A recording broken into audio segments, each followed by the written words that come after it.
finish one of your complete animations? For comic books, usually it's about a page a day, so we take about a month just to draw, just to do the artwork.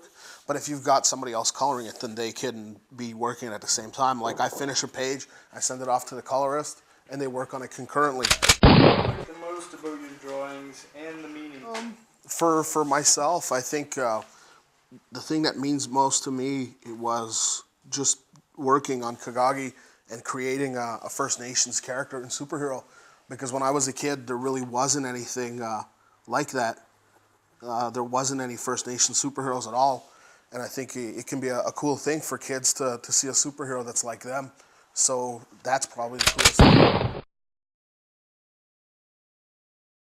I would love to. We had this idea of trying to do something like that with Kagagi, but really it's out of my hands. We would need a production company to be interested, and we would need a production company to be interested and show some interest in it. And if that were to happen, I would love to, because I think an animated series would really be the best way to get Kagagi to First Nations kids. Is the comic business hard to get into?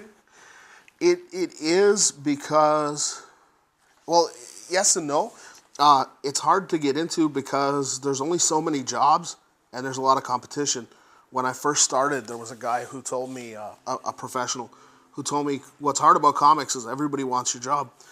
Most people who read comics want to be involved in the business in some way, whether that's in a writing capacity or drawing or whatever else.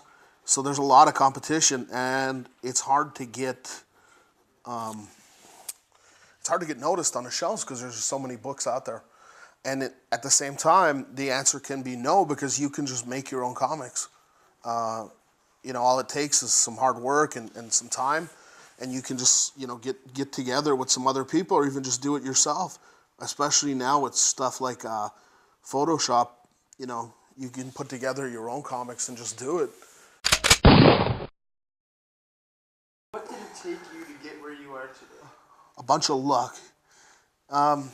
It took a lot of work. I've been doing this, like I started drawing when I was just a little kid, and I don't think I really got to be very good at it until a couple years ago.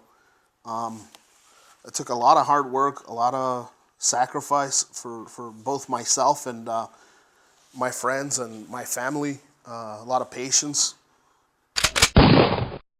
Why is comic books your calling? I think it was because when I was a kid, I was born in the United States. My mother's from Rochester, New York. I was born there, and we moved back to my dad's community, Kitigan-Zibi, when I was about 5, I think. And right before we left, one of my mother's friends was a big comic reader, and he gave us this big, huge stack of comic books. So we brought those with us, and at the time, all we had on the reserve was just one channel. We caught the CBC, and that was it. And I read a lot, even when I started reading when I was really young, I guess. And it was just the primary means of entertainment and an escape, and something for me to get into. And I guess it just was something that appealed to me as a way of telling stories. What's the difference between a graphic novel and a comic book? Well, generally, when people say graphic novel, what they're referring to in the industry is a collected work that's all meant to be read in one shot, like one finite, complete story. So, for example, we're putting out Kagagi the Raven in bookstores, a print version of what's on the DVD, and it's all going to be released in one shot. It won't be released in issues, so you just basically buy it once, you get the whole story, bam. Whereas with comic books, generally speaking, they ship every month as like 20 pages, and they're like more of a periodical kind of thing, episodic, as opposed to just one whole complete story that you get in a graphic novel.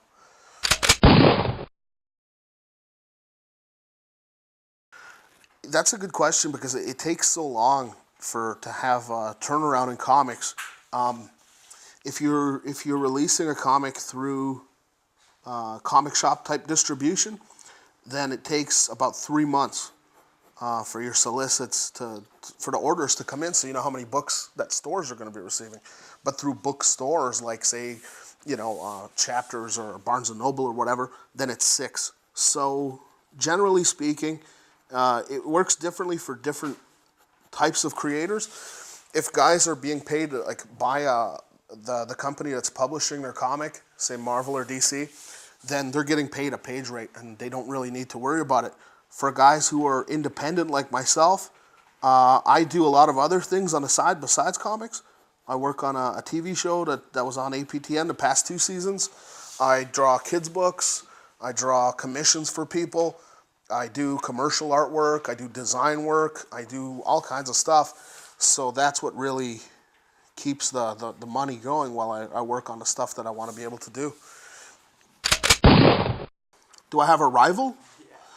I don't really think so. I'm sure there's people out there who maybe aren't the biggest fans of me or what I've done, but I like to think I'm a pretty friendly, easygoing guy and that everybody likes me, so here's hoping. A very time-consuming, boring job. Like right now what I'm drawing a picture of Iron Man and the Marvel Comics character.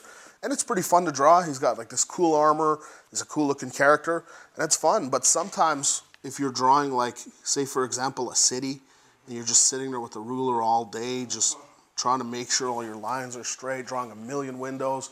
If you're drawing, forests day after day after day, and you're just drawing trees and little leaves and detail like that, it can get pretty long. So what I like to do is while I'm working, if I can listen to like a podcast, maybe a radio show, some music, just things to keep the mind going.